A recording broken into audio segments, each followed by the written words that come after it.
जय हिंद साथियों, वंदे मातरम साथियों। देश की सबसे बड़ी अदालत सुप्रीम कोर्ट ने कांग्रेस के सांसद इमरान प्रतापगढ़ी के खिलाफ गुजरात पुलिस द्वारा दर्ज की गई आधारहीन बेतुकी एफआईआर को रद्द करने का फैसला दिया है। एक बार फिर साबित हुआ है कि भारत का लोकतंत्र इतना कमजोर नहीं है कि अभिव्यक्ति के तरीकों पर पुलिस अंकुश लगाए और हम सब हाथ पर हाथ धरे बैठते रहें। कविता, शायरी, कॉमेडी, ये तो अभिव्यक्ति के तरीके हैं, इनसे लोकतंत्र की नींव नहीं हिलने वाली है। लेकिन तानाशाहों की सरकारों की नींव जरूर हिलती है, तब तो वे पुलिस की ऐसी कार्यवाही का सहारा लेते। सर्वोच्च न्यायालय का ये फैसला उस गैंग के लोगों के मुंह पर करारा तमाचा है जो हर छोटी बात पर भावनाओं के आहत होने का दावा करते हुए, ढोंग रचते हुए अभिव्यक्ति की आज़ादी को कुचलने की हर साजिश में सामने खड़े रहते हैं। मामला क्या है, आइए ये भी जान लेता हूँ। इमरान प्रतापगढ़ी ने जामनगर में एक सामूहिक विवाह समारोह का एक वीडियो पोस्ट किया। इसमें बैकग्राउंड में एक गाना चल रहा था। गुजरात पुलिस ने इसे भड़काऊ करार देते हुए उनके खिलाफ एफआईआर दर्ज। जैसे देश की पूरी एकता और अखंडता 46 सेकंड के किसी गाने से धूल में मिल जाएगी। लेकिन सर्वोच्च न्यायालय ने हमारे महामानव नॉन बायोलॉजिकल प्रधानमंत्री के गृह राज्य गुजरात की पुलिस की इस बेतुकी कार्यवाही को चलने नहीं दिया। सर्वोच्च न्यायालय ने स्पष्ट कहा है कि अभिव्यक्ति की स्वतंत्रता लोकतंत्र का अभिन्न अंग है और इसे हर हालत में संरक्षित करना होगा। न्यायमूर्ति उज्ज्वल भुइयां की पीठ ने गुजरात पुलिस और जिन शिकायतकर्ताओं की शिकायत पर गुजरात पुलिस ने कार्यवाही की, उनको आईना दिखाते हुए कहा, कविता, नाटक, संगीत और व्यंग जैसे कला के रूप जीवन को समृद्ध बनाते हैं, न कि इसे नष्ट करते हैं। कोर्ट ने यह भी तंज कसा कि अगर हर शब्द पर एफआईआर दर्ज करने की ऐसी ओछी मानसिकता चलेगी तो फिर अभिव्यक्ति की आज़ादी का मतलब ही क्या रह जाएगा। सर्वोच्च न्यायालय का यह फैसला कायर और संकीर्ण सोच रखने वालों के लिए, नफरत फैलाने वालों के लिए बहुत बड़ी लताड़ है।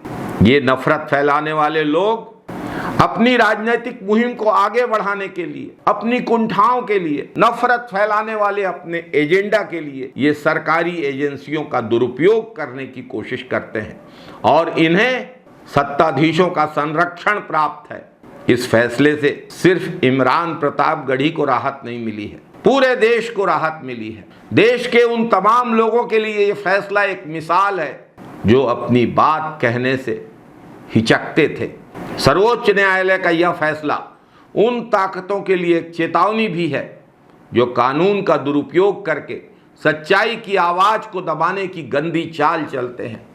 सर्वोच्च न्यायालय ने बता दिया है कि भारत का लोकतंत्र इतना नाजुक नहीं है कि इसे किसी कविता से खतरा हो जाए। अब वक्त आ गया है कि संकीर्ण सोच रखने वाले, नफरत की सोच रखने वाले, झूठ फैलाने वाले, सरकारी तंत्र का विपक्षियों के खिलाफ दुरुपयोग करने वाले, प्रतिशोध की राजनीति करने वाले अपनी हदों में रहें, वरना देश का कानून उन पर कार्यवाही करने के लिए पर्याप्त है।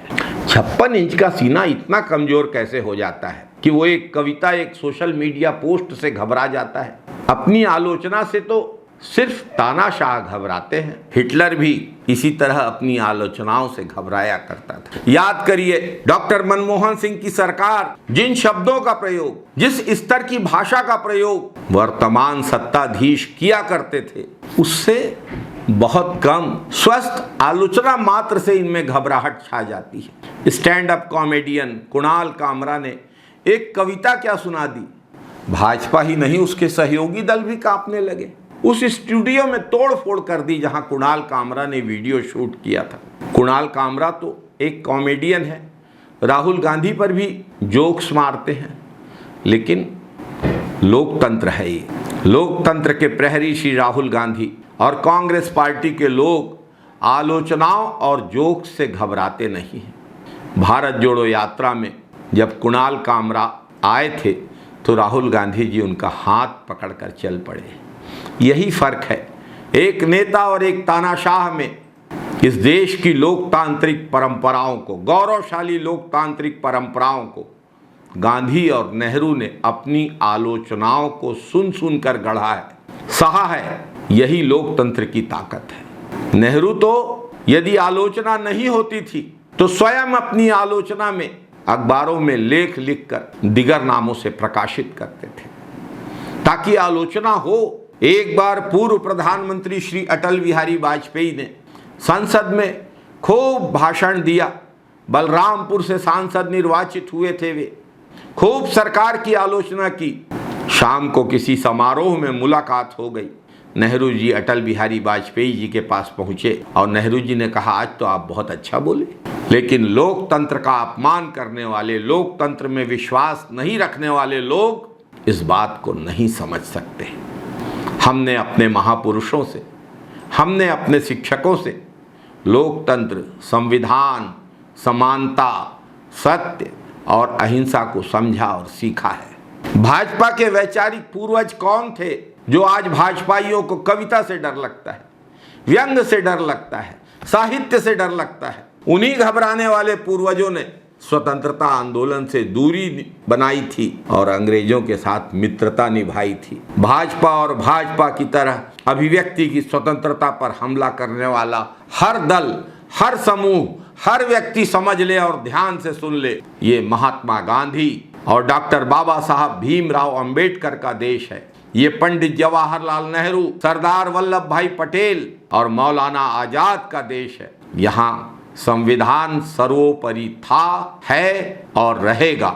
अभिव्यक्ति की स्वतंत्रता के खिलाफ कोई भी हमला इस देश के लोग, हम भारत के लोग बर्दाश्त नहीं करेंगे।